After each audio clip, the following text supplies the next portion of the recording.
안녕하십니까, 정치빈입니다. 드디어 2024년 용띠죠. 총선의 해가 밝았습니다.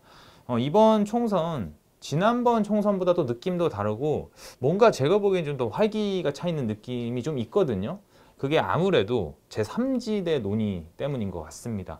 사실 뭐 매번 선거 때마다 3지대 논의, 3지대는 계속 있어 왔죠. 사실 조금 보면 좀 지겨운 면도 있는데 뭐 예전에 제가 방송에서도 살짝 다뤘지만 사실 성공 사례는 많지는 않다.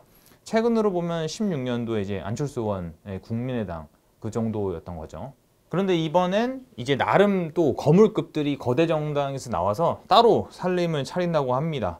우선 뭐 2023년 12월 때부터 창당 작업에 들어갔던 이준석 전 대표는 지금 당원이 거의 한 4만 명이 넘으면서 순풍을 타고 있습니다. 돈 내는 당원이 4만 명이 넘는다는 거는 사실 좀 놀라운 수준이죠. 한 5만 명 정도만 모여도, 그러니까 최종적으로 모여도 굉장하다는 파괴력을 보여줄 수 있는 건데요. 그러면서 요즘은 또 정책 발표하고 있습니다. 이제 첫 번째로 내놓은 정책 발표가 이제 방송에 대한 개혁을 꺼냈고, 두 번째는 지방교육 혁신에 대한 얘기를 했습니다. 이제 그러면서 이제 예전 의원들이 좀 합류하기도 했는데요. 그래서 좀 뭔가 이것저것 뭔가 모양새가 좀 갖춰지고 있다, 이런 평가를 받고 있습니다. 물론 이제 현역들은 합류를 하지 않고 있습니다. 허은하 의원 같은 경우는 비례대표이기 때문에 탈당을 하면 의원직을 잃어서 좀 엄밀히 말하면 현역은 아니고요. 어쨌든 이전 대표 같은 경우는 이제 현역들도 조만간 할 것이다 하면서 참 자신감에 차 있습니다. 아무래도 좀 국민의힘에서 공천 시즌 때 보면 컷오프 나온 사람들 중에서 좀 이전 대표가 괜찮다고 좀 판단되는 사람들 일부는 합류하지 않을까, 이런 좀 관측이 나오고 있습니다. 이런 상황에서 요즘 좀 핫한 인물이죠. 이낙연 전 대표도 11일자로 탈당을 했습니다. 창당 작업에 들어간다고 밝혔고요. 이쪽도 나름 합류한다는 건물급 의원들이 많습니다. 뭐 최근 이제 민주당에서 나온 뭐 조홍천, 이원욱, 김종민 의원들 합류 가능성 계속 나오고 있고요. 하지만 이 지금 두 세력이 좀 생기고 있지만 아무래도 그래도 좀 삼지대가 세력이 적다 보니까 이제 나오는 얘기가 연대입니다. 그래서 좀 두 집단이 서로 합치는 거 아니냐는 분석이 계속 나오고 있는데요. 이준석, 이낙연 두 대표, 두 정치인 모두 긍정도 부정도 하지 않고 있어서 열려있는 상태라고 보시면 됩니다. 그러면 여기까지는 좀 나온 거고, 이제부터는 좀 두 집단이 합쳤을 때 득실을 한번 따져보겠습니다. 일단 두 집단 합치면 당연히 첫 번째로 지지율이 오르겠죠. 물론 1 플러스 1이 2가 되는 형태는 아닙니다만 그래도 뭐랄까 최소한 표가 갈릴 일은, 지역구에서 표가 갈릴 일은 없을 가능성이 많습니다. 후보가 단일화하니까요. 그리고 아무래도 대권 후보 두 명이 합치다 보니까 파괴력은 있겠죠. 이준석 대표도 다음 대선부터는 이제 대권 후보로 들어가니까요.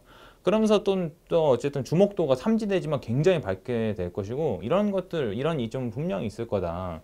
하지만 이제 문제가 계속 이런 게 나오겠죠. 정체성 문제가 나올 겁니다. 보수 정당의 상징인 이준석, 민주당의 상징인 이낙연은 아무래도 좀 섞이기 힘든 부분이 있을 테니까요.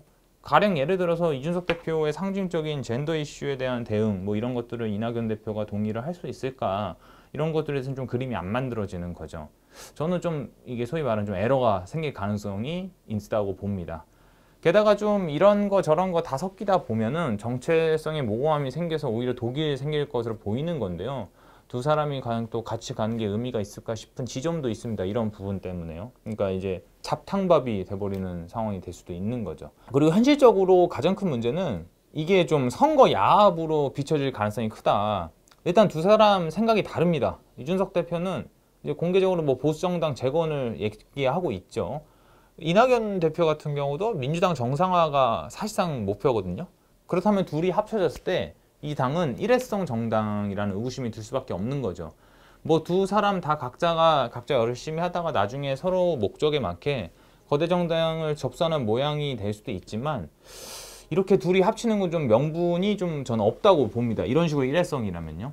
이제 그리고 대권 주자로서 보면은 이제 박지원 전 국가정보원장을 좀 말을 빌리면 이준석은 플러스지만 이낙연은 마이너스다. 왜냐면 이준석 전 대표 같은 경우는 어쨌든 청년의 패기로 좀 밀고 있지만 이낙연 대표가 그래서 노후함을 맡아준다. 뭐 그것대로 또 나쁘지 않은 모양새죠. 하지만 이낙연 대표는 다음 대권이 아니면 다음 대권만이 목표이기 때문에 지금 이러한 작은 것에 큰 영향을 받기가 어려울 수도 있습니다. 그러니까 이준석 대표는 더 멀리 볼 수 있지만 이전 대표, 그러니까 이낙연 전 대표 같은 경우는 다음 분이 없는 사람이기 때문인 거죠.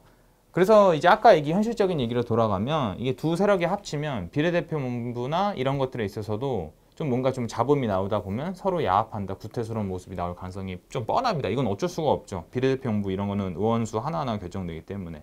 그래서 비판받을 소지가 큰데 이렇게 되면 완전 최악으로 가는 것이죠. 저는 그래서 약간 이런 형태의 연대가 가능할 거라고 좀 예측을 합니다. 많은 전문가들이 이렇게 보고 있죠. 12년도 때 민주통합당하고 통합진보대 연대 방식이 뭐였냐면 이제 지역구는 안 겹치게 냅니다. 그러니까 약간 서로 뭐 얘기를 하기도 하고 뭐 이렇게 여론조사에 돌리기도 하죠. 그러면서 한 후보만 내고 공약은 공동으로 낼 수도 있고요. 그렇지만 이제 비례대표는 각자 하는 거죠. 그렇게 되면 서로 도와주기만 하고 방해받을 일이 없습니다. 그리고 나중에 이제 총선이 끝나서 두 정당이 합해서 20석이 나오면 뭐 교섭단체를 꾸리자 이런 약속도 할 수 있습니다. 뭐 이건 또 지켜봐야 되겠지만 이런 식으로 또 연대가 가능한 거죠. 저는 연대의 폭은 이런 식으로 넓어질 수 있을 것 같습니다. 네, 이제 총선이 100일도 안 남은 상황에서 계속 좀 이런 삼지대 재밌는 상황이 펼쳐질 것 같습니다. 여러분들은 이 두 거물, 나름 거물의 이 연대가 이루어진다면 어떤 결과를 나올 거라고 보시나요? 계속 한번 또 지켜봐야 될 것 같습니다. 네, 새해 복 많이 받으시고요. 오늘도 정치빈이었습니다. 감사합니다.